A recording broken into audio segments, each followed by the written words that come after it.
कैसे इस जनपद की विकास यात्रा आगे बढ़ी, उन्होंने बहुत विस्तार से बताया। उनका अपना क्या योगदान रहा, भारतीय जनता पार्टी की सरकार का क्या योगदान रहा। ये सारे विषय ऐसे हैं जिनसे इस क्षेत्र की जनता अपरिचित नहीं है।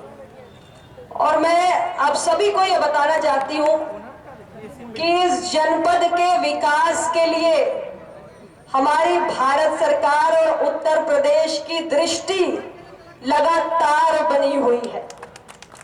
मैं भारत सरकार की वाणिज्य और उद्योग राज्य मंत्री हूं और कालीन नगरी में आई हूं, तो ये विकास की जो परंपरा पूर्ववर्ती सरकारों ने इस जनपद के लिए तय की, हमारी मोदी जी की सरकार आज से 8 वर्ष पूर्व जब आई 2014 में, और योगी जी की सरकार 2017 में आई, हमने इस परंपरा को बनाए रखा। माननीय प्रधानमंत्री जी ने कहा कि देश के हर एक जिले को हम एक एक्सपोर्ट हब यानी निर्यात हब के रूप में विकसित करना चाहते हैं।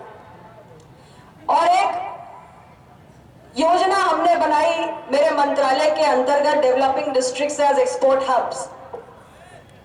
और हर जिले के अंदर हम एक ऐसे उत्पाद को चिन्हित कर रहे हैं, वहां का कोई हस्तशिल्प हो या पारंपरिक रूप से जो वहां पर उत्पाद बनाया जाता हो, उसमें हम तमाम किस्म की सुविधाएं देकर, उसमें वैल्यू एडिशन करके, उसको मार्केट उपलब्ध करा के, उसका क्वालिटी बढ़ा के, कैसे हम उसे जो हमारे वैश्विक मानक है, जो ग्लोबल स्टैंडर्ड्स है, उसके अनुरूप तैयार करके उसके निर्यात को बढ़ावा दे सकते हैं। ऐसी एक योजना हमारे यहाँ चलाई गई। और हमारे उत्तर प्रदेश की सरकार ने भी पूरे उत्तर प्रदेश को ध्यान में रखते हुए, आपने सुना होगा, ODOP की योजना चलाई, एक जिला एक उत्पाद, 1 डिस्ट्रिक्ट 1 प्रोडक्ट। तो हमारा जो ये कालीन नगरी है, उसमें जब हमने दोनों, क्योंकि हमने देखा कि उत्तर प्रदेश की सरकार की भी वही सोच है और भारत सरकार की भी वही सोच है, तो हमने ODOP को हमारी जो भारत सरकार की योजना थी उसी में सब्ज्यूम करते हुए हमने ये तय किया कि हमारी इस कालीन नगरी के अंतर्गत जो ये कालीन के उत्पादन से हमारे इतनी बड़ी संख्या में लोग जुड़े हुए हैं, उसको हम और बड़ा कैसे बना सकते हैं और बेहतर कैसे बना सकते हैं। और रोजगार सृजन एक ऐसी प्राथमिकता है जिस पर निरंतर हमारे भारत की सरकार और उत्तर प्रदेश की सरकार मंथन करती आई है। उत्तर प्रदेश की आप पिछले 5 वर्षों की यात्रा को देखिए। हमारी सरकार कहती है कि उत्तर प्रदेश के हर परिवार के नौजवानों के हाथों में रोजगार हो, कमाई का जरिया हो। लेकिन ये रोजगार कैसे आएंगे? ये रोजगार तब पैदा होगा जब उद्योग धंधे स्थापित होंगे, और उद्योग धंधे तब स्थापित होंगे जब उद्योगपति निवेश करने की इच्छा शक्ति दिखाएंगे। और उद्योगपति निवेश करने की इच्छा शक्ति तब दिखाएंगे जब इंफ्रास्ट्रक्चर का आधारभूत संरचनाओं का निर्माण होगा। और इंफ्रास्ट्रक्चर का निर्माण केवल तब संभव हो पाता है जब प्रदेश के अंदर सुरक्षा का और अमन चैन का वातावरण हो। आप इस पूरे अगर चक्र को देखें तो हमारी सरकार ने इस पूरे चक्र को बनाने के लिए 5 साल प्रयास किया कि प्रदेश के अंदर सुरक्षा व्यवस्था कायम हो, कानून का राज स्थापित हो और इंफ्रास्ट्रक्चर का बड़ी तेजी से निर्माण हो। यानी आज उत्तर प्रदेश में 5 वर्षों में आप देखिए तो बड़े बड़े एक्सप्रेसवेज बनाकर हमने तैयार किए, सड़कों का जाल बनाया गया, हाईवेज बनाए गए। उत्तर प्रदेश एक इतना बड़ा राज्य है कि एक छोर से दूसरे छोर पहुंचने के लिए एक सामान्य व्यक्ति को सोचना पड़ता था, लेकिन उत्तर प्रदेश के एक छोर को दूसरे छोर से जोड़ने के लिए हमने कनेक्टिविटी को ध्यान में रखते हुए, चाहे सड़क मार्ग हो, चाहे रेल मार्ग हो, चाहे जल मार्ग हो, चाहे वायु मार्ग हो, ये सारे प्रबंध इन 5 वर्षों में किए। बड़े से बड़े अंतरराष्ट्रीय हवाई अड्डे बनाकर दिखाए, डोमेस्टिक एयरपोर्ट्स बनाकर दिखाए, और इंटरनेट की सुविधाओं को भी हमने गांव-गांव तक पहुंचाया। इतना ही नहीं, हमारी सरकार ने 2017 से पहले आप कल्पना भी नहीं कर सकते थे। लेकिन 2017 से 22 के बीच में उत्तर प्रदेश के अंदर एक आम व्यक्ति को बिजली कैसे उपलब्ध हो 20 से 22 घंटे, इसकी भी सरकार ने चिंता की और इसको भी हकीकत में तब्दील करके दिखाया। बताइए भाई, आपको 20 से 22 घंटे बिजली मिली या नहीं मिली? तो सड़क की व्यवस्था हुई, कनेक्टिविटी के तमाम माध्यम बनाए गए, बिजली की व्यवस्था की गई और इसके साथ ही हर जिले में एक मेडिकल कॉलेज बने। आज उत्तर प्रदेश के अंदर अगर आप तुलना करिए तो 2017 से पहले 12 मेडिकल कॉलेज हुआ करते थे, लेकिन इन 5 वर्षों में अभूतपूर्व कार्य हुआ। एक गरीब परिवार, एक निम्न मध्यम वर्गीय परिवार, एक मध्यम वर्गीय परिवार, अगर कोई एक परिवार का सदस्य बीमार पड़ जाए तो उच्च कोटि की अगर आपको इलाज की सुविधा चाहिए तो कहां जाएंगे? चलिए, आप भदोही वाले तो पास में बनारस चले जाते हैं, लेकिन उत्तर प्रदेश में कई जिले हैं जहां लोगों को भागकर लखनऊ, दिल्ली, मुंबई जाना पड़ता है। तो हमारी सरकार ने तय किया कि हर जिले के अंदर हम एक मेडिकल कॉलेज बनाकर तैयार करेंगे ताकि उच्चतम श्रेणी की जो स्वास्थ्य सुविधाएं हैं वो एक सामान्य परिवार को आसानी से अपने जिले की सीमाओं के अंदर उपलब्ध कराई जा सके। 2017 से पहले जो संख्या 12 थी, आज 5 वर्षों के अंदर उत्तर प्रदेश के अंदर 60 मेडिकल कॉलेज हमने बना के तैयार कर दिया। अभी 15 बनाने बाकी है, उसके लिए अगले 5 साल का समय आपसे मांग रहे हैं। 5 साल भी नहीं लगेंगे, उससे कम में बाकी के 15 जिलों में भी मेडिकल कॉलेज जहां आवश्यकता होगी बनकर तैयार हो जाएंगे। इस संकल्प के साथ हमारी सरकार ने काम किया है और गरीब कल्याण की तमाम योजनाएं चलाई हैं। आज हर घर में नल के जरिए जल पहुंच रहा है।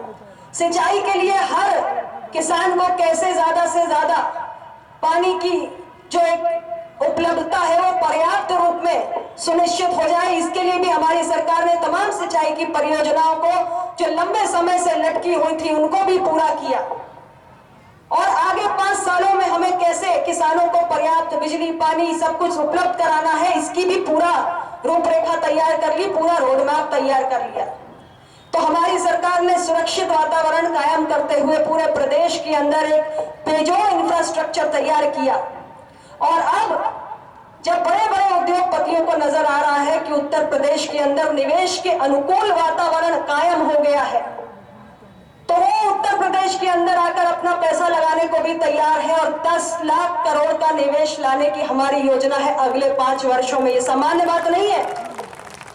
तो आप सोचिए कि अगले 5 वर्षों का उत्तर प्रदेश कैसा होगा, जिसमें बड़े बड़े उद्योग धंधे स्थापित होंगे और हर परिवार का वो बेटा और बेटी जो पढ़ लिख कर निकलेगा उसके हाथों में कमाई का एक जरिया होगा, एक साधन होगा, हर परिवार में खुशहाली होगी। इस सोच के साथ हमारी सरकार काम करती है। गरीब कल्याण हमारे इस अपना दल, निषाद पार्टी और भाजपा गठबंधन की नींव में है और इसलिए निरंतर गरीब कल्याण की योजनाओं का लाभ बिना किसी भेदभाव के उत्तर प्रदेश के आम नागरिक तक, आम गरीब परिवार तक पहुंच रहा है।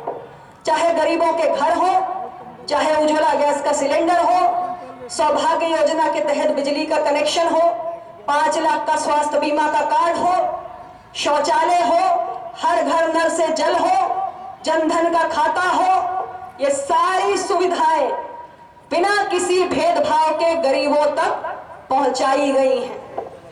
तो हमारी सरकार इस सोच के साथ काम करती है कि आखिर सुशासन के एक आम व्यक्ति के लिए मायने क्या है। एक आम व्यक्ति के लिए सुशासन का मतलब है कि उसके अपने जीवन में, उसके जीवन के रोज के मुश्किलात में, रोज की दुश्वारियों में आखिर किसी राजनीतिक दल या गठबंधन की सरकार के शासनकाल में क्या परिवर्तन आया, क्या सुधार आया, क्या कमी आई।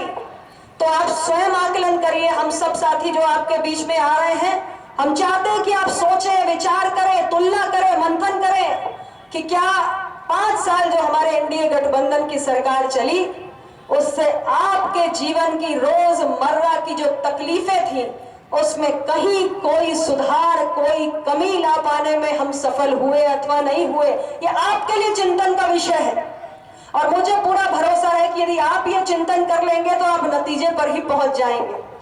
और वैसे आपकी उपस्थिति देखकर अब हम लोग भी इतने चुनाव लड़ चुके हैं, लड़ा चुके हैं की उपस्थिति ही बता देती है और जनता का मूड ही बता देता है कि नतीजे क्या होने वाले हैं। और मुझे कहते हुए कोई संकोच नहीं हो रहा है कि भाई इस विधानसभा क्षेत्र में जनता का मूड भयंकर है और इसलिए लगता है कि साइकिल का टायर पंचर है। तो अब 10 तारीख को तो औपचारिकता मात्र ही शेष रह गई है। आप लोगों ने ईवीएम का बटन तो आज ही दबा डाला है, मुझे कोई शंका नहीं है, पूरा भरोसा है। और वो ईवीएम का बटन हमारे भाई रविन्द्रनाथ त्रिपाठी जी को उत्तर प्रदेश की विधानसभा में भारी मतों से विजयी बनाकर भेजने के लिए दबा है। तो मैं आज आपके बीच आई हूं सिर्फ यही कहने के लिए कि आज देश के अंदर भी जो एक मजबूत सरकार है, मोदी जी के नेतृत्व वाली सरकार है, उस सरकार को भी मजबूती देने में अगर सबसे बड़ा योगदान किसी का है तो उत्तर प्रदेश के मतदाताओं का है। अरे उत्तर प्रदेश में चुनाव होता है तो ऐसे ही नहीं पूरे देश में चर्चा होती है। एक साथ 5 राज्यों में चुनाव की घोषणा हुई, गोवा, मणिपुर, पंजाब, उत्तराखंड, उत्तर प्रदेश। लेकिन ये बताओ भाई, मैं झूठ बोल रही हूँ क्या कि अखबारों में, टीवी में, मीडिया में सबसे ज्यादा चर्चा अगर होती है तो उत्तर प्रदेश के चुनाव की होती है? गलत कह रही हूँ क्या? सबसे ज्यादा चर्चा उत्तर प्रदेश की होती है क्योंकि ये वो राज्य है जिसके लिए कहा जाता है कि देश को सर्वाधिक प्रधानमंत्री देने का काम अगर किसी ने किया है तो उत्तर प्रदेश ने किया है। अरे देश को मोदी जी अगर सौंपा है तो उत्तर प्रदेश ने सौंपे हैं।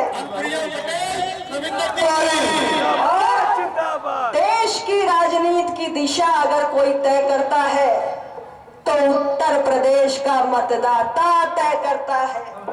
और इसलिए मैंने कहा कि आज देश के अंदर जो मोदी जी की मजबूत सरकार बनी हुई है, जो देश हित में कड़े से कड़ा और बड़े से बड़ा फैसला लेती है, उस सरकार को भी सबसे ज्यादा मजबूती देने का काम किया है तो 403 विधानसभा क्षेत्र और 80 लोकसभा क्षेत्रों वाले उत्तर प्रदेश ने देने का काम किया है। इसलिए उत्तर प्रदेश वाले इस चुनाव का कोलाहल पूरे देश में सुनाई पड़ रहा है और नतीजों की गूंज भी पूरे देश और दुनिया में सुनाई पड़ेगी।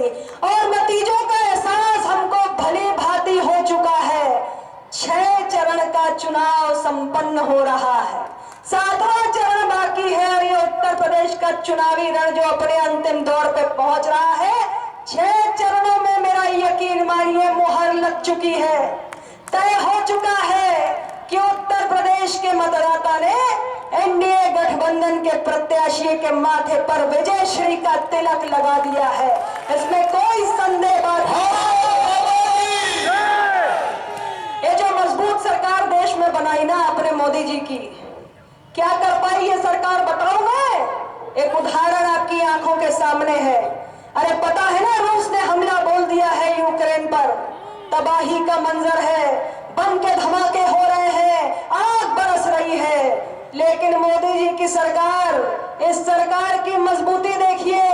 4 भारत सरकार के मंत्री गए हैं और एयर इंडिया के विमान में बैठा के और बम धमाकों के बीच में से भारत के बेटे और बेटियों को सुरक्षित वतन वापसी करा के ला रहे हैं।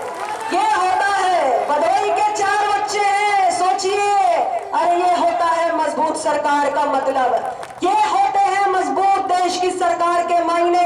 और वो मजबूत सरकार आपने बनाई है तो याद रखिएगा, आप यहाँ से इस चुनाव में किसी प्रत्याशी को वोट देने नहीं जा रहे हैं। अरे भूल जाओ प्रत्याशी को, आप इस देश की मजबूती के लिए, देश की तरक्की के लिए, उत्तर प्रदेश की खुशहाली के लिए और अपने जीवन की समृद्धि और खुशहाली के लिए बटन दबाने जा रहे हैं।